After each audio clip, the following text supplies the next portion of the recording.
جس انسان کے پاس جن ہو اس سے بیماریوں کا علاج کروا سکتے ہیں، کروا کے تجربہ کر دیکھیں، انشاءاللہ ناراض ہو گیا تو اور بیماریاں لگا دے گا، وہ خود ایک بیماری ہے، عذاب اللہ کا۔ حجر اسود جب چوری ہوا تھا تو یہ لوگ لے گئے تھے یمن کی طرف، پھر اللہ نے اپنی مدد فرمائی، واپس ہو گیا۔ عصر سے پہلے سنتیں پہلے پڑھ سکتے ہیں، بعد میں نہیں پڑھ سکتے۔ قبروں پہ قرآن پڑھنے کا کوئی حکم نہیں۔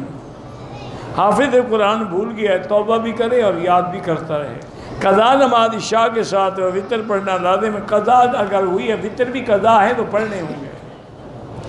کہ لندن میں کرائے کے مکان میں رہتا ہوں، ذاتی جائیداد نہیں ہے، بینک سے قرضہ لے لوں، بینک پہ سود لیں گے، نہ لیں تو بہتر ہے، ساری زندگی وہ سود ہی بھرتے رہو گے۔ حضور پاک 15 شعبان کو قبرستان تشریف نہیں لے گئے، صرف 15 شعبان کا روزہ رکھنا منع ہے، 13، 14، 15 سنت ہے۔ کہتے جی یہاں والے جو ہیں عورتوں کو روکیں گے، وہ بن ٹھن کے کیوں آتی ہیں؟ تم دیکھنا چھوڑ دو، وہ بننا چھوڑ دیں گے۔ کوئی جب نہیں دیکھے گا تو کس کے لیے بن ٹھن کریں گی؟ زمزم کا پانی ہم بیگ میں لے جائیں، کسی میں لے جائیں، آپ کی مرضی ہے۔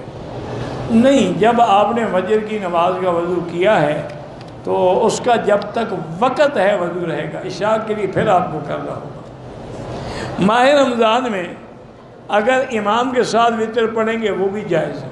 اگر کوئی بہت زیادہ سخت اپنے مسلک پہ عمل کرنے والا ہے تو اپنے وتر الگ پڑھ لیں۔ کہتے کہ مدینہ منورہ میں کچھ پمفلٹ تھے جن میں حضور کی حیات کا انکار کیا گیا ہے۔ بہرحال یہاں کے علماء کا مسلک تو حیات ہے، اللہ عالم وہ کس نے چھاپے۔